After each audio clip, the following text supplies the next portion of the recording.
everyone, and welcome to our panel. My name is Colleen Carroll, and I'm a content publishing coordinator at Nexus Marketing and your moderator for today's panel session. Our topic today is what is member data telling you? And I'm really looking forward to this conversation with this fantastic group of panelists. But as usual, before I can jump right in and get us started, I do have a few quick logistics to cover. NXUnite is made in partnership with Nexus Marketing, and the NXUnite mission is to make introductions that lead to lasting relationships and serve as a hub for connection in the mission-driven sector. As you saw in our video, on NXUnite, you can find upcoming industry events, suggested influencers to follow, trusted solutions, cause-driven podcasts, and of course, panels with experts such as these lovely folks here with me today. Today's hour-long panel will include time both for questions curated by my team and questions from you all, our fantastic audience. We have questions pulled in from registration, but if you are joining us live, please feel free to submit questions throughout the panel session, and we'll try to get to as many of them as possible. You can drop them directly in the chat or put them in the questions tab, and again, we'll try to address as many as possible. If you're having any technical difficulties and you're joining us live, please do let us know. My team member, Malou, is under the Team NXUnite username and will do her best to assist. So let us know in the chat that you're having some issues and we'll work to problem solve together. I also did want to share that this panel session is being recorded and will be accessible on the NXUnite website in the on-demand panel section. So first of all, if you get to the end of the session and you're joining us live and you're just ready to hear it a second time right away, there was some fantastic insight that you need to hear. It will automatically be in your email inbox if you've registered for this session, which is how you got here. So give it 5 to 10 minutes, you should receive that replay. But also if you have friends in the industry who you're like, can't believe they missed it, they needed to be there, they would have loved it, let them know that they can continue to register on the NXUnite website, again in that on-demand section, and they'll be able to watch the entire session. All right, finally, before I introduce today's panelists, I do want to thank everyone who's attending live, everyone who's watching the recording tomorrow, a week from now, a few months from now. It's really fun to be in touch with you all, the association community kind of at large. I get the joy of reading through the registration, seeing all the different organizations represented, all the different work getting done. So thanks for taking time out of your day, and I hope you enjoy this session. All right, now to start with the introductions, I'd first like to introduce Evan O'Neill, who is the Chief Growth Officer of Hum. He has worked in digital with a focus on programmatic advertising and data management for over 10 years. Though he got his start in the for-profit space, he quickly learned that many tools in the digital ecosystem were not built for nonprofits. He spent 4 years at Feather, a digital advertising platform for nonprofits, where he spoke with dozens of associations every week and helped identify gaps in their marketing. Currently, he acts as the Chief Growth Officer for Hum, a company dedicated to creating a customer data platform built specifically for the association space. He believes that associations are currently sitting on a revenue goldmine in the form of their first-party data. So glad you could be here, Evan. Happy to be here. We also have Kristen Webster, who is the practice leader for associations at Loyalty Research Center in Indianapolis, Indiana. She sits at a table surrounded by bright, curious minds who love to learn about membership-based organizations and what makes them tick. Her practice specializes in needs assessments, services deep dives, member experience mapping, predictive analytics, and strategic planning partnerships. Kristen is an alumna of Indiana University, Purdue University in Indianapolis, where she obtained all 3 degrees of a BA in communications, BA in anthropology, and a master's in public health. Kristen lives with her husband and spends her free time coaching boys volleyball. So glad you could be here, Kristen. Thank you for letting me join. Monique DeLage is the Senior Marketing Director and Digital Strategist at Virtual Inc. She has over 20 plus years of experience in digital marketing, acquisition and retention marketing, lead generation, loyalty marketing, and GTM strategies. A passion for data that tells a story and provides a deep understanding of the customer audience to develop targeted messaging, influential content, and valuable user experience that delivers results. Monique is a strategic digital marketing leader, customer advocate, problem solver, storyteller, and data nerd. Glad you could be here, Monique. All right, we are going to jump in and get started. And Kristen, I'm going to have you start us off with our very first question, which is, why is member data so important for our associations? I really enjoy this question. Thank you, Colleen. We think member data is so important because truly it makes your job as an association professional that much easier. When you can collect large amounts of quality data and learn how to use it effectively, you're going to be able to have conversations about recruitment and retention with ease. Post-COVID, we're learning that a lot of members are making decisions about the groups that they are part of when they can add or provide value to their professional and their personal space. So making sure that you're using your member data to learn about those groups and provide them the value that they need is very critical. Absolutely appreciate you getting us started. Monique, I'm going to turn this same question to you. Why is member data so important? Essentially, why are we here today? Yeah, no, absolutely. Again, a great question. I really think that member data is often the nucleus of any organization or association, right? I mean, that's why they do what they do, is to support their members, right? So really understanding who your members are, your personas, your audience types, right? Who, what they do, what motivates them, what's the behavior, what's their engagement, what is it that they want that their membership to provide them. And then to understand all those growth levers, the seasonalities, the spikes, the dips that you have, so that you can then craft those short-term and those long-term strategies for renewals, attrition, conversions, understanding what works and what doesn't work. And the more you know about your member data, right, you can solve problems before you have them, right? So having that gauge of who they are, when they come on, what lapse data brings, all those touch points. The more you know, the more you can serve, and the better opportunity to make strategic, result-driven strategies. Fantastic. And Evan, I want to make sure we hear from you on this as well. Anything you want to add on the importance of data for our associations? Yeah, it is a great question, and particularly in our 21st century, our post-COVID online engagement world, it's like asking, why does a car need gas? You're not really going to get anywhere without membership data. You need to understand what your members are doing in this new world of massive engagement coming from online, and that can include what content they're consuming in terms of type, how much of it they're consuming. It can include what actual membership values they are using, whether that's continuing education, measuring that level of engagement to a strong manner, which is going to allow you to predict whether they're going to renew or not. And as Monique said, like address a problem that may not yet exist, but get ahead of it. So at the end of the day, member data is kind of the most important thing in my mind to anyone at an association, particularly in this world where we're now all staring at a webinar, and this might have been a panel at an event if there wasn't, this mass apocalyptic event that happened. Absolutely. Well, I'm glad we're all in agreement that data is important. It would be a little awkward if we started the session off thinking like, it doesn't really matter. So glad we're all on the same page with that. Monique, I'm going to have you start us off with this second question. What are the types of data and information that are important when formulating your membership strategies, particularly recruitment and retention? Yeah, again, because it's data, I love this question. And it's a very layered question, right? Because having those right data points collected at the beginning of the onboarding is so important when you're building those member profiles, right? The member types, the demographics, the psychographics, right? What's their attitude? What's their aspirations, their interests, their triggers, their sources for applying, and then understanding their history. So that it's that behavior journey of each member type, which is so important. What are they attending events? What kind of activities are they participating? How do they feel about committees and other relevant actions? And again, knowing those seasonal triggers or spikes.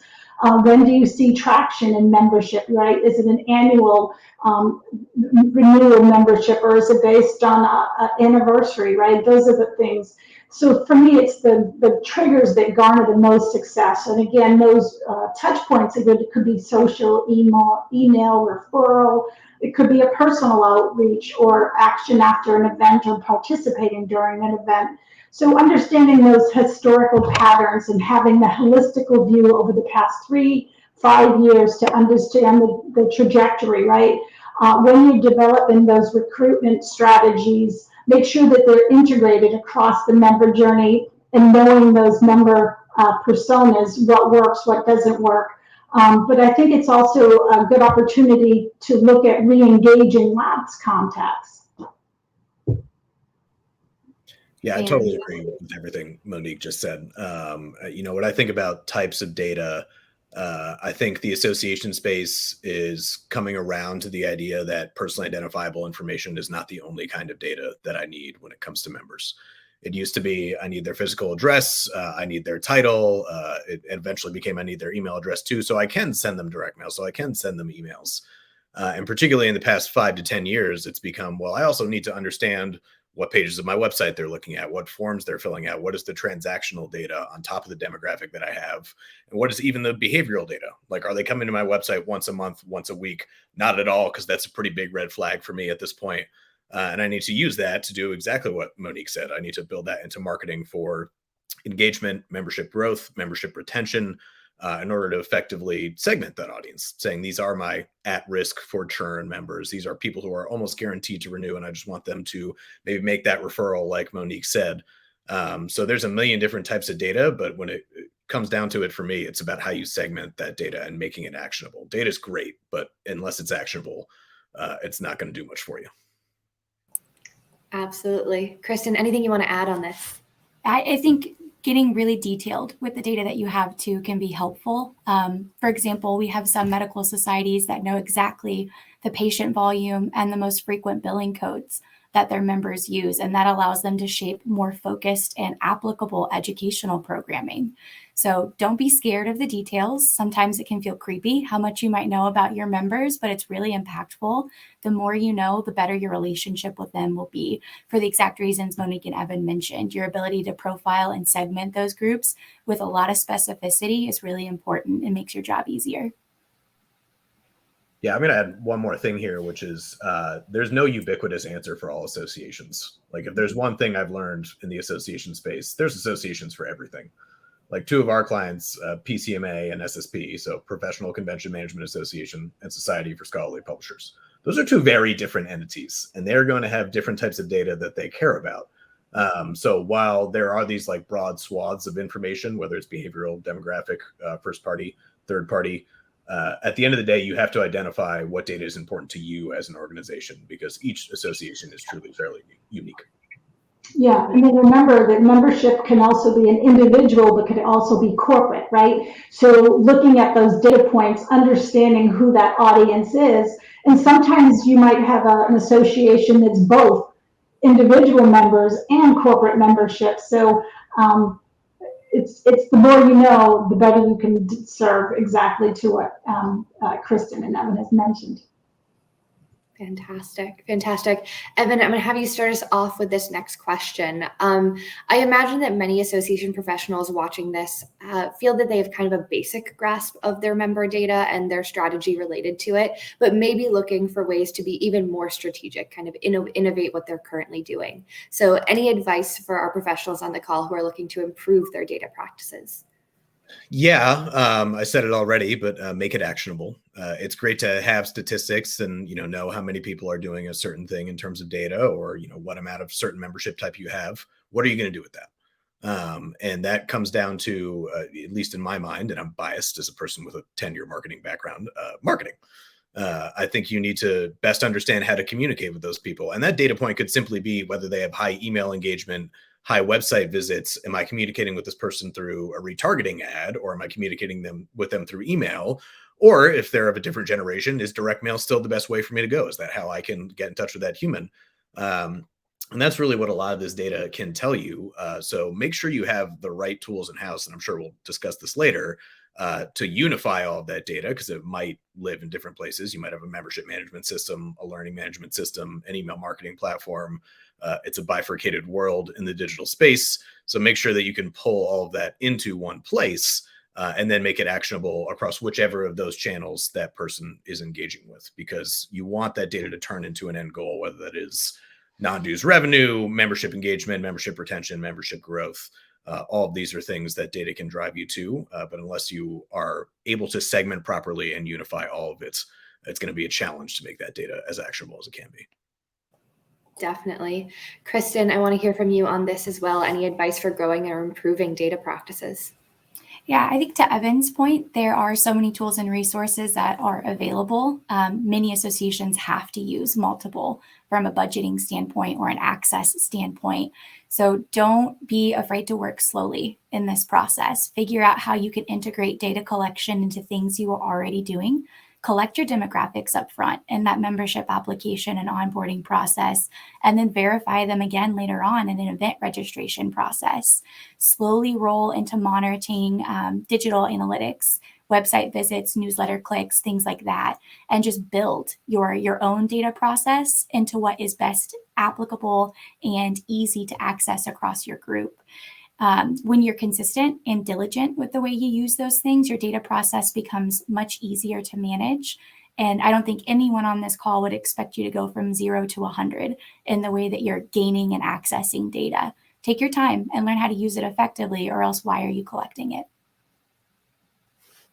Great advice. Monique, I'm going to turn it to you as well. Any advice for growing or improving data practices? Yeah, to Kristen's point, I love that she was mentioning that earlier that some associations have a deep dive of knowledge and of their data points, right? So to me, what's most important is how you are collecting it and how you're utilizing it, right? Sometimes, as both panels have mentioned, is that there's so many tools out there. Are you connecting those tools via API? I love that the mention of going slow, but it's not only slow, but it's a continual process, right? Because data is constantly changing, and the type of data you need is constantly changing.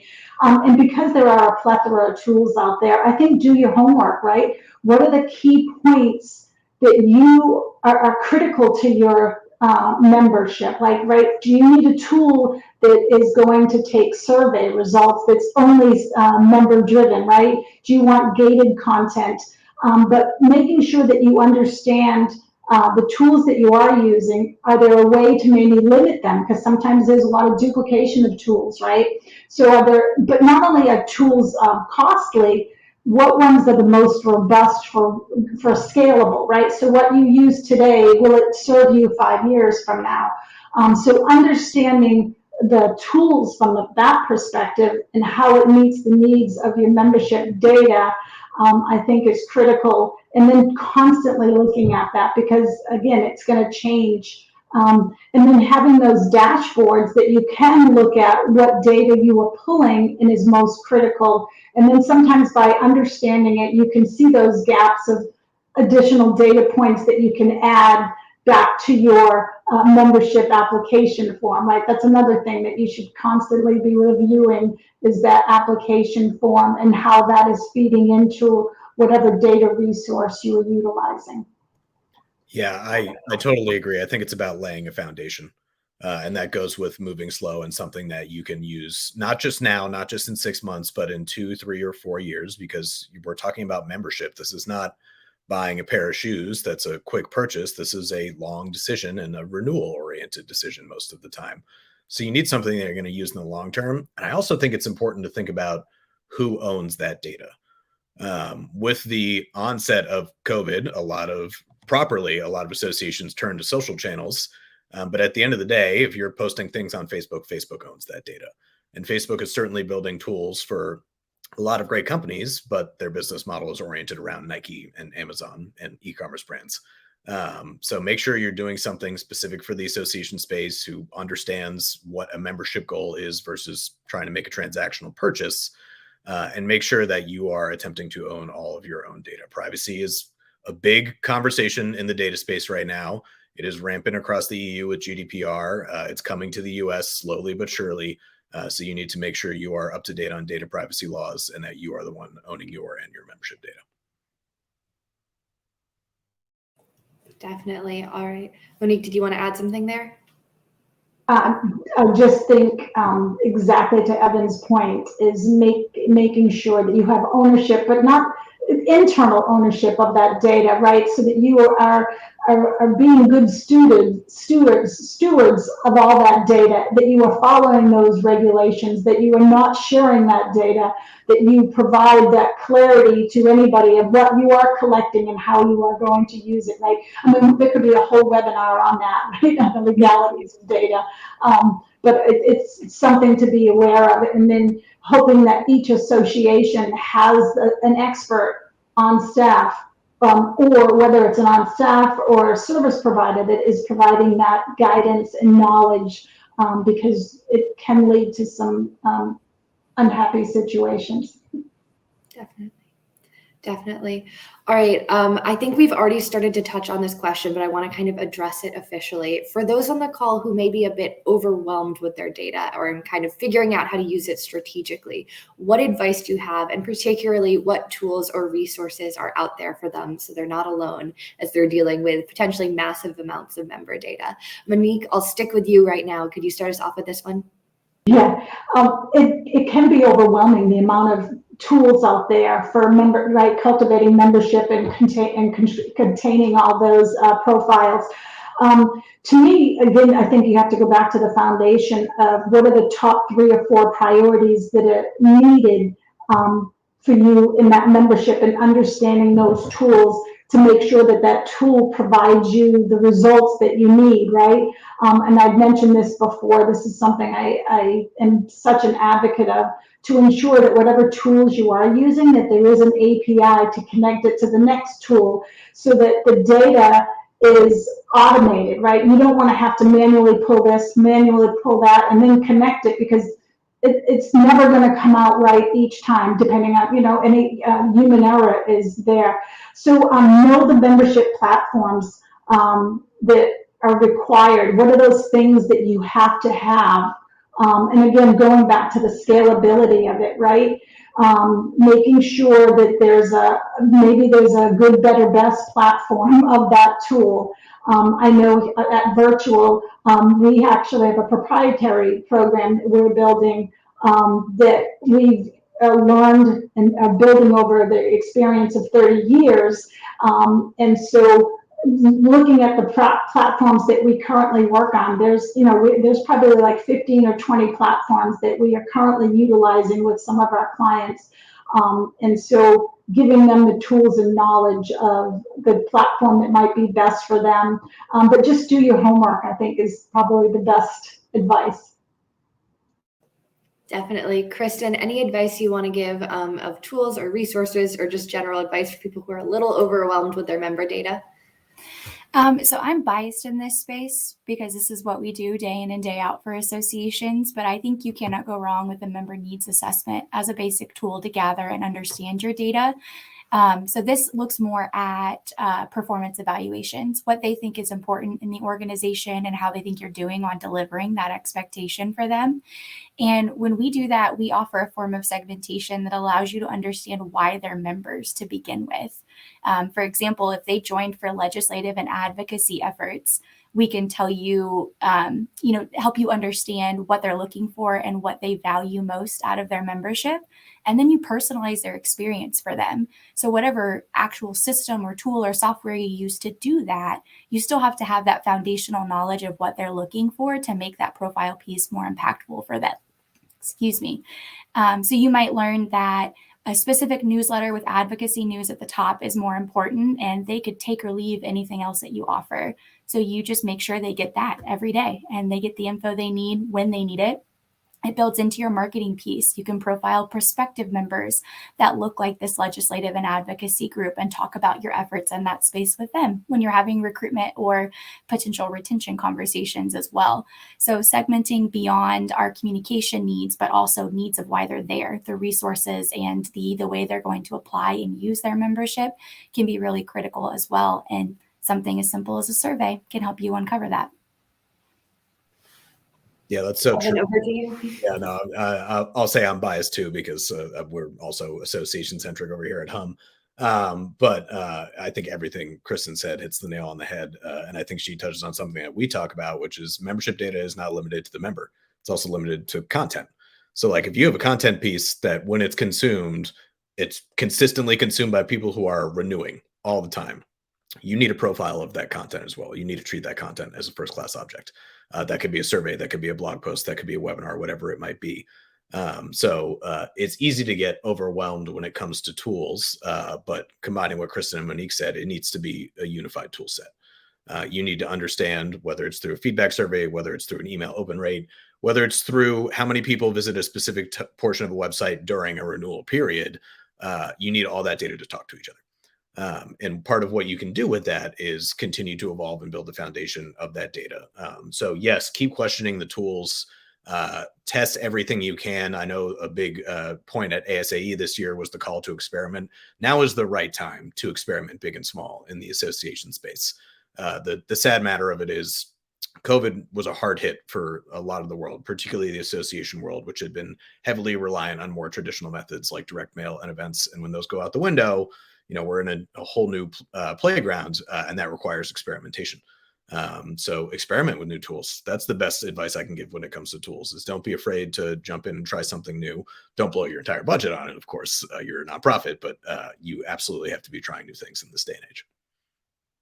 And I'm going to add on that, as Evan mentioned, we all went through COVID. Nobody expected COVID. We've never had that, as it's such an anomaly for data, right? So if you look back at any of your historical data, you can say for the last 10 years, this is what our trajectory has been, right? And then COVID came about, and that data, it's not useless, but it now does not match the pattern that you anticipated, right? So that's why data is so critical, is to understand those anomalies, those triggers, those peaks and valleys, but now understanding that data that you had prior, how do you change that view of what you are collecting for data?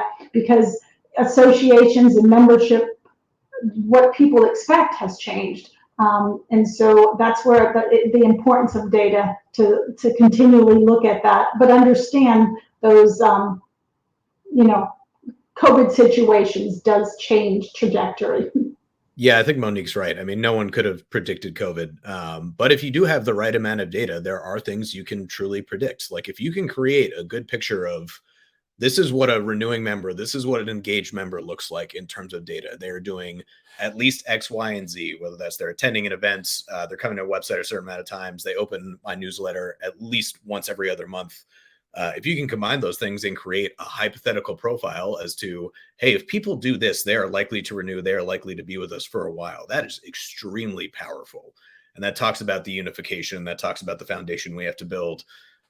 So you need to make sure that everything is talking, but you also need to have a good sense as to, this is what a renewing member, an engaged member, this is what my goal looks like in terms of this data. And you need tools that will be able to tell you that, or services, because Monique said that too.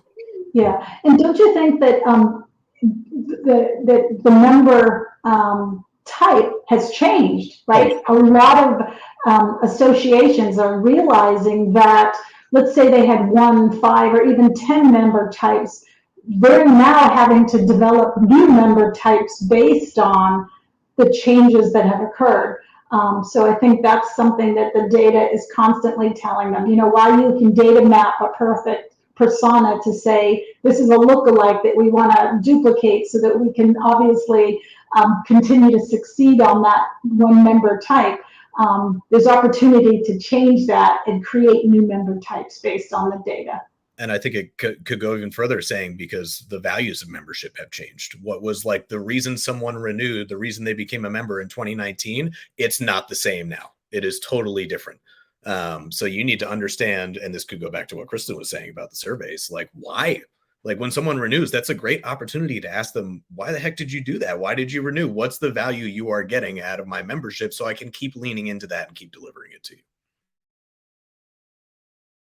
Awesome. I think we could go on all day. I have a million more questions, but I do want to encourage those of you who are joining live, if you have any questions, if you have any topics you want to make sure our panelists cover, please feel free to drop them in the chat or the questions box. Otherwise, I'll pull questions from registration and also my own follow-up questions, but I do want to make sure we're addressing the topics relevant to our associations on the call. All right, Kristen, I'm going to have you start us off with this next question. It's kind of a big and broad one, I'm going to admit, but what do you see as the future of member data, and strategy for associations, and how can our associations prepare today? This is a very broad question. I thought on this for a while. I think I'm going to stay in our soapbox of segmentation, because I think that's a path that we've all chosen as very important and critical for associations. But I think more than just being able to segment your membership, it's being able to develop personalized, unique experiences. To Evan's point before, the value proposition for being part of an organization now is different than it was 3 years ago, 5 years ago, 10 years ago. And we have to be able to, as association professionals, keep up with what our members are expecting and requiring out of membership. And for a lot of those people, it's being part of something larger. That's why they're joining an organization of peers. But it's also feeling as if they're important in that something larger. And a personalized experience gets that for them. I mean, who doesn't enjoy checking into a hotel, walking into your hotel room, and having a welcome Kristen message on the television simply because you were a new member and they were excited to have you there?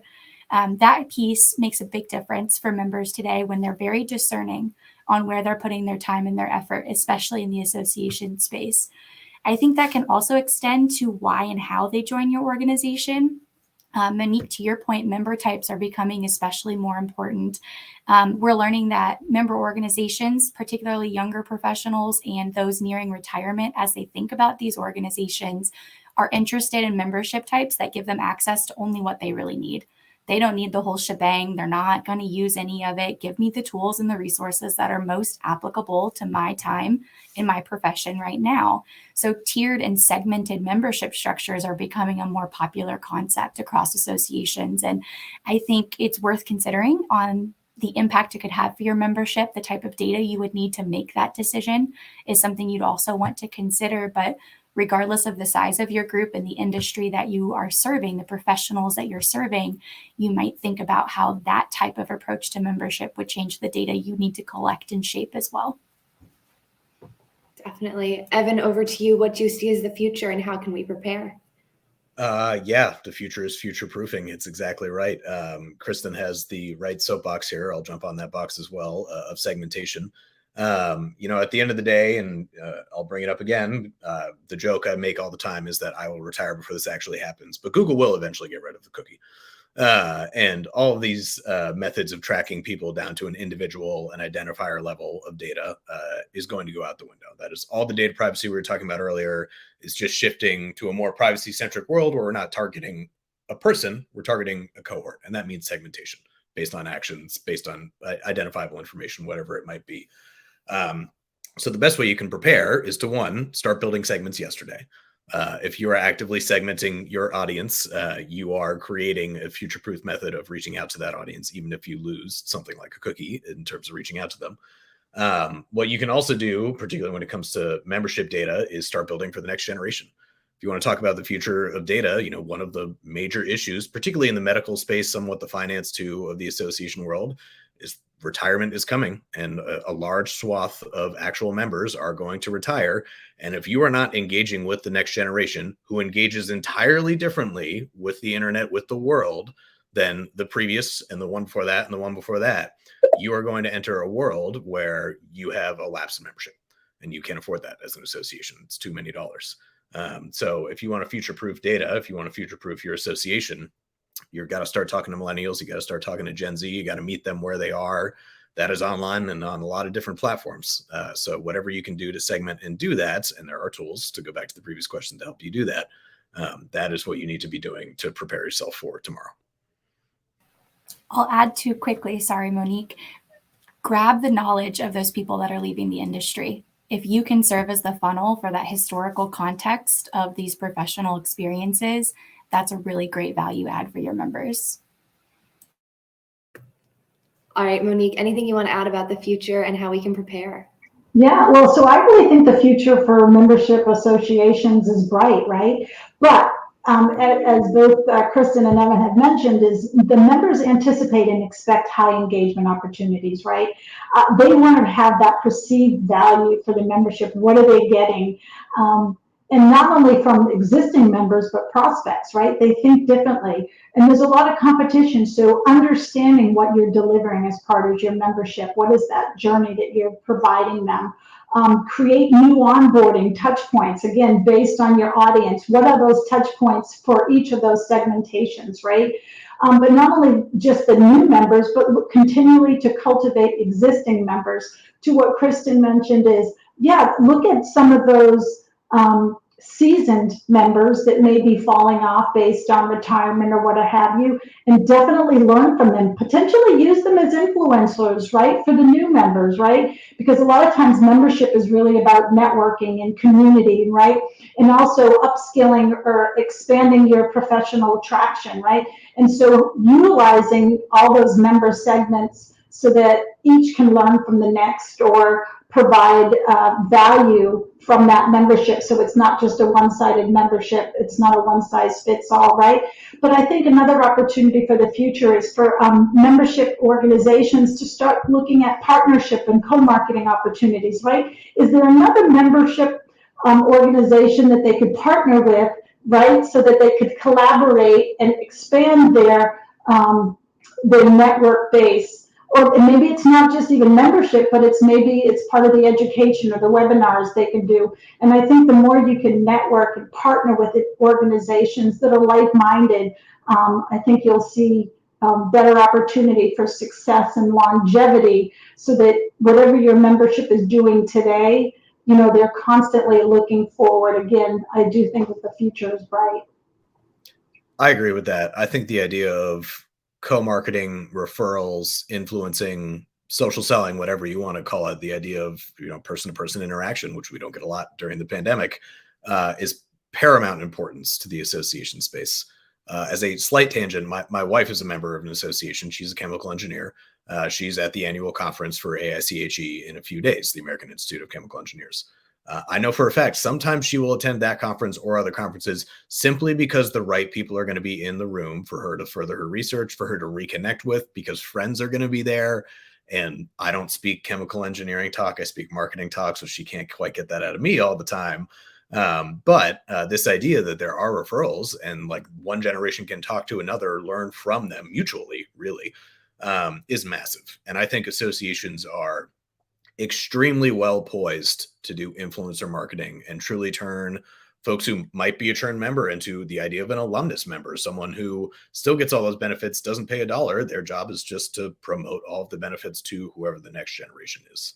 And again, that comes back to data. You could measure how people are interacting with each other, whether it's on a chat forum, on your website, on a webinar such as this. We're all four of us are in co-marketing situations right now as we're talking. So I think it's well set up for the association space. Absolutely. We had a question come in with the chat, kind of a follow-up question, what we were just talking about. Kristen, I'll have you start us off. What are some examples of categories to segment your data into? Some ways that we commonly help our associations make decisions around segmentation are, to Evan's point, the content that they're interacting with. Are they primarily showing up in hybrid event spaces? Then let's make sure they get more invitations to hybrid events. Are they only utilizing advocacy and government affairs pieces? Is that what's important to them? You can look at that. You can look at their stage within their career, younger professionals versus, to Monique's term, more seasoned professionals. Those are really important. Regional or geographic location can make a difference. If you are a public utility in California, water is probably really important to you, whereas electricity in New York City might be more critical. So knowing what's important in their environmental or atmospheric space can be helpful as well. We also like to look at competitive segments. What other groups in the industry are they part of that might be taking up some of their share of classroom or share of involvement with your specific organization? And what does that mean with how you should be interacting with them? Fantastic. Evan, anything you want to add to that?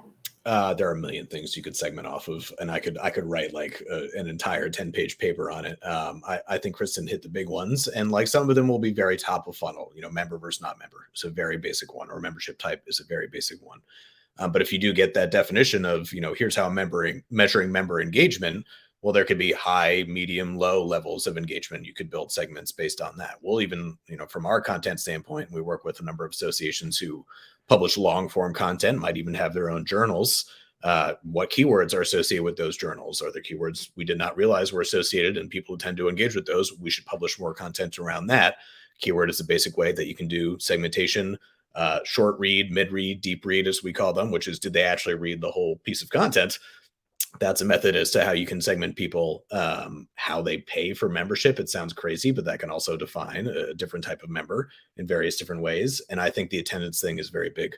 I think if someone's watching played back material, if someone that is on this panel right now and they watch this panel right afterwards, like Colleen said they could, guess what? They're probably really engaged and wanted the answer to a question. You might want to reach out to them. That's a method of segmentation right there. And I think this gets back to the point I made earlier of, it's going to depend on what your association is. If I'm the Society for Scholarly Publishers, I'm going to segment differently than PCMA. So you should have a unique idea as to how you want to segment, but more importantly, you should be partnering with someone who will either help you come up with what those segments are, or at least give you the tools in-house to build the segments yourself.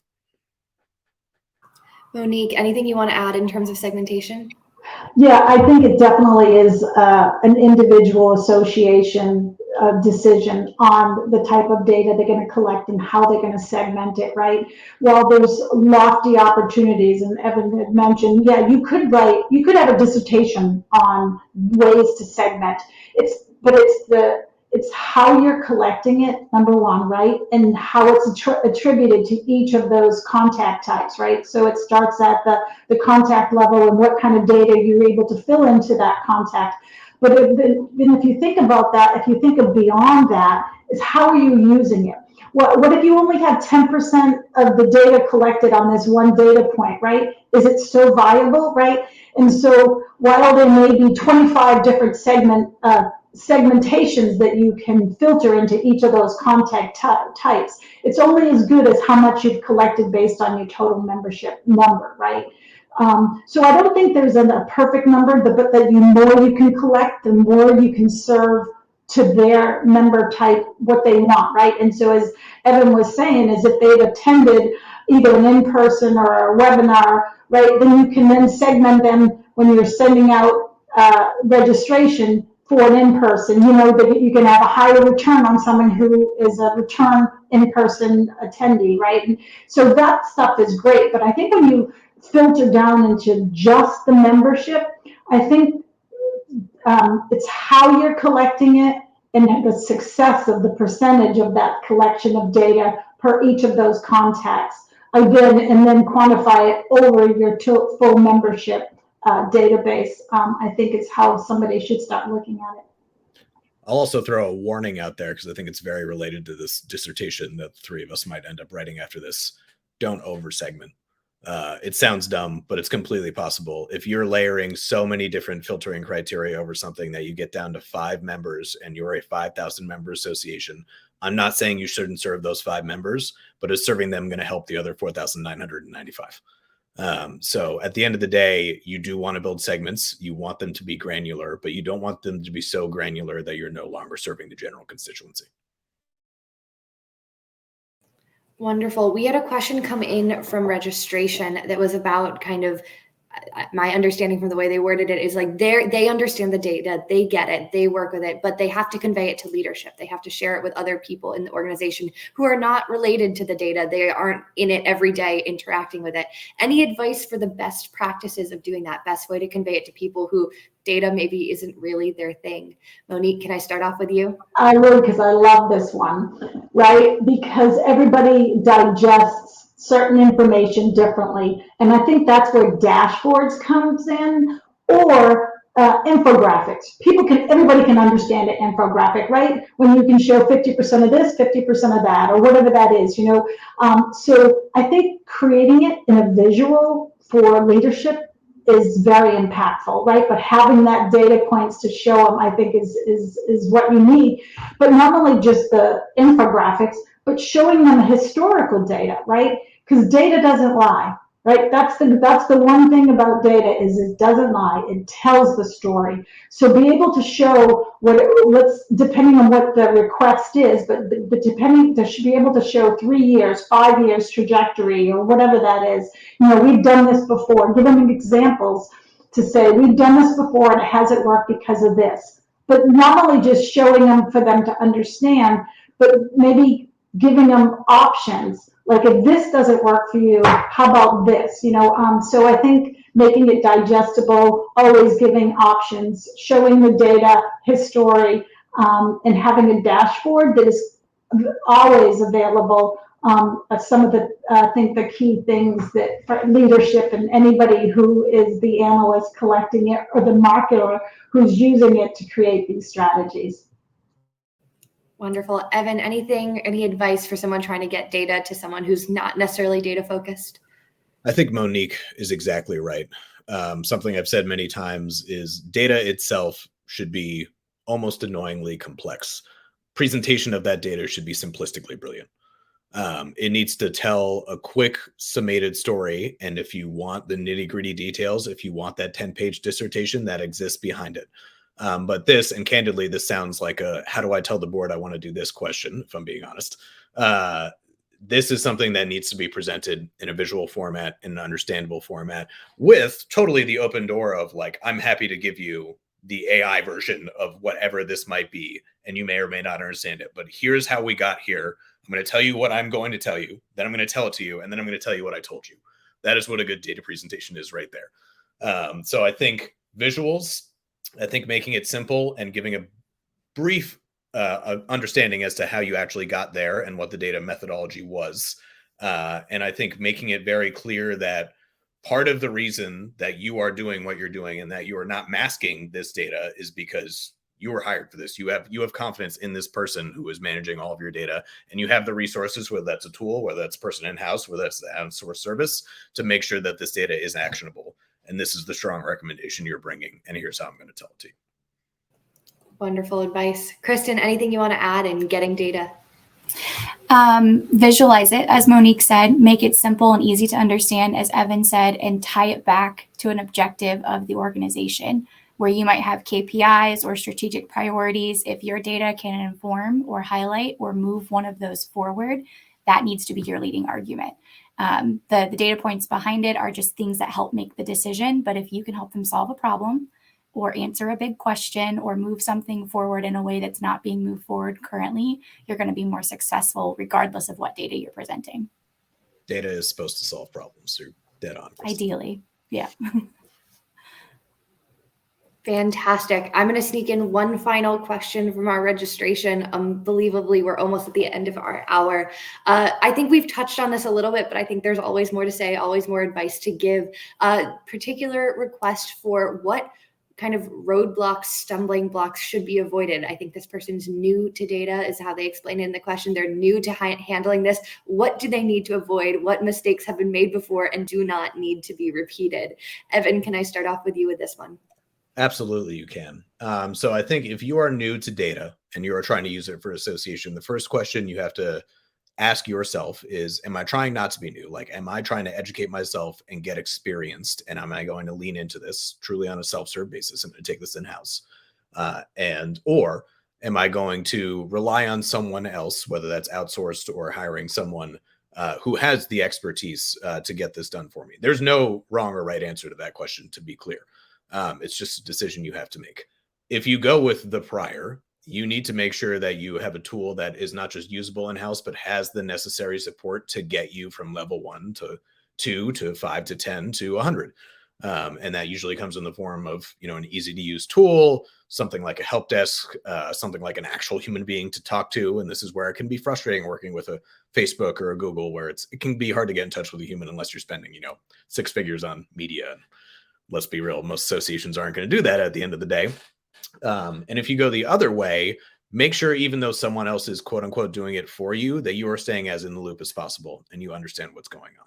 You don't have to level yourself up from 1 to 100 in a year. Go slow, like Kristen said.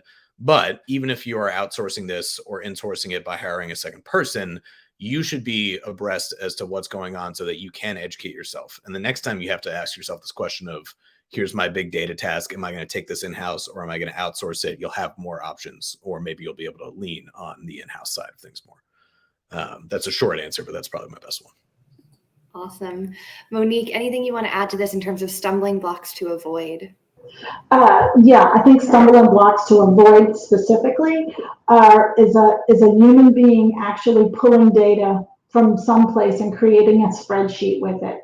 I think anytime a human is making pulling those numbers down and creating a spreadsheet, while it's great to have it, the chances for error are just too high. So if that's the route you're going, then the best practices is to find a third party who can do it for you right. It's going to solve headaches down the road when you start utilizing and growing that data and getting experience and using the right tools. So making sure that there's automation is one thing that I think is critical, especially with data. No matter where you're pulling it from, automation is always best. Certainly. All right, Kristen, any stumbling blocks people should avoid if they're new to the world of data? I think we've touched on it in a couple of different spaces, but don't try to collect all the numbers and all the information at one time. A, your members aren't going to answer those questions all at one time.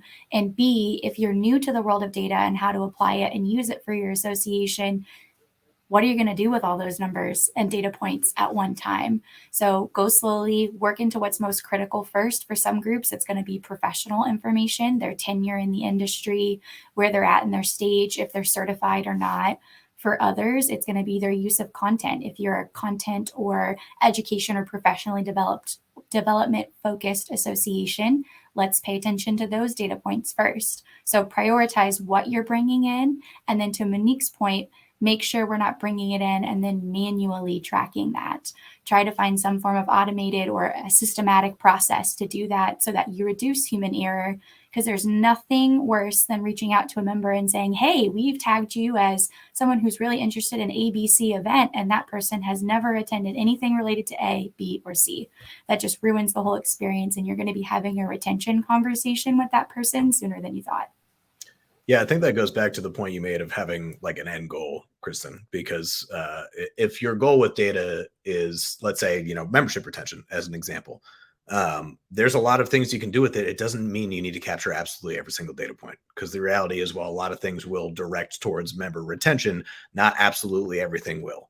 So like, for example, if someone's just visiting your homepage and leaving and not going deeper than that, I still want to know that because they're not using their membership benefits. Like, that's a good example of a data point that I might want to capture. If someone is at an event and attending one session over another, if they're at that event, they're probably already getting a lot of value out of membership.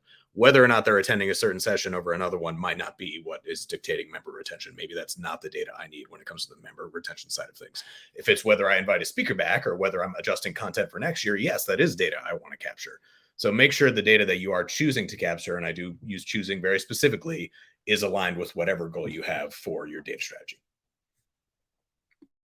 Wonderful. I'm going to sneak in one final speed round question so we can hear from our panelists a final time. Obviously, we have dedicated this entire hour to talking specifically about member data. I think we could have had 2 or 3 sessions dedicated exclusively to this. There's so much to say, but there's also a lot of other topics related to associations, going more into specifics of data, all sorts of stuff. So I'd love to hear from each of our panelists. What's one topic or conversation you're hoping associations will be thinking about in the next few months? Could be something that we have a panel session on, or just kind of have a communal conversation on. Kristen, can I have you start us off with this? Yeah, I think I'm going to say kind of data-centric. I really appreciate this idea of predicting the future with associations, using data to help you understand patterns in recruitment and retention and utilization of resources that you are offering. And the other side of loyalty research does some really cool stuff in projective modeling for businesses, helping them understand revenue seasonality and product quality impact and things like that. And I think all of those things are applicable to associations because they help you better shape your strategy for specific areas. So we could have potentially predicted the impact of something like you must stay at home and do all your stuff remotely catastrophic event on our association landscape if we had been able to recognize how many people that would have directly influenced to become hybrid interested or remotely specific. I would encourage people to think about what it would be like to have a magic 8-ball like that, to be able to predict what's coming down the road and which area to focus on and when, so that you're not spinning your wheels. You've kind of proactively started having discussions about important things. Absolutely. All right, Evan, any conversations we need to be having in the next few months? I'm going to steal a portion because I think it fits into the category, I'll say, of what Kristen said, because I do think predictive and propensity modeling is extremely interesting.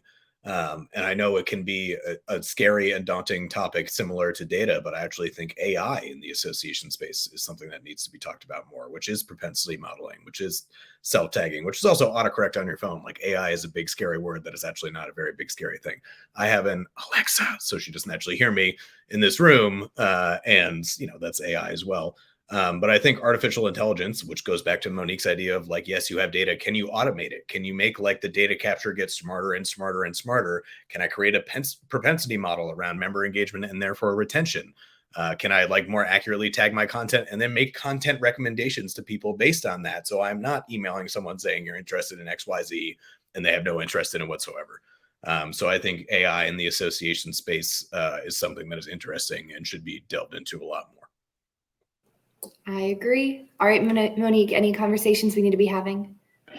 Yeah, definitely. I do want that magic 8-ball. So Kristen, if you have that available, I will take that because I will use that maybe outside of membership. But AI, I think, is across everything, not just membership. We know that, right? That's coming. But what I think is, I think an opportunity for membership and associations and data to start looking at is actually the member journey and engagement, right? So while AI can help that, I just think maybe thinking small scale is what is that member journey? What is it each of those members are looking for that membership value, right? And I think that goes to webinars and events and activities and triggers and community and leveraging that. And then that can go into from the education, from CEUs and things like that. But I really think focusing on the member journey and being really thoughtful of that, those engagement points that make your membership successful.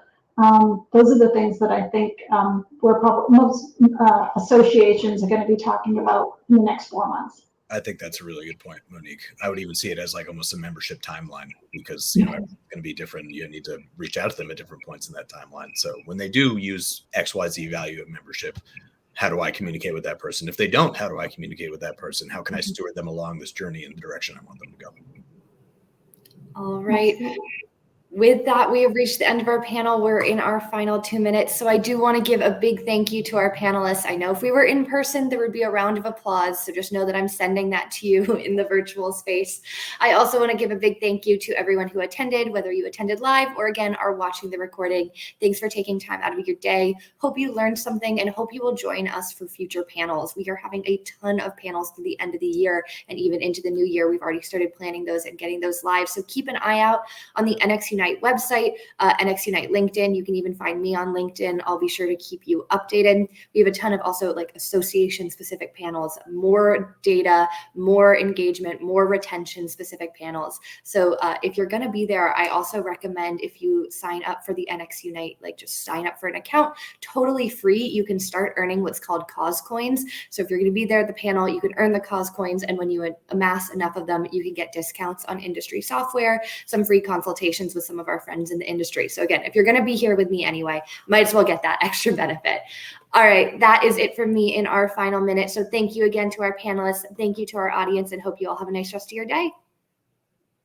Thank you all. Thanks, guys.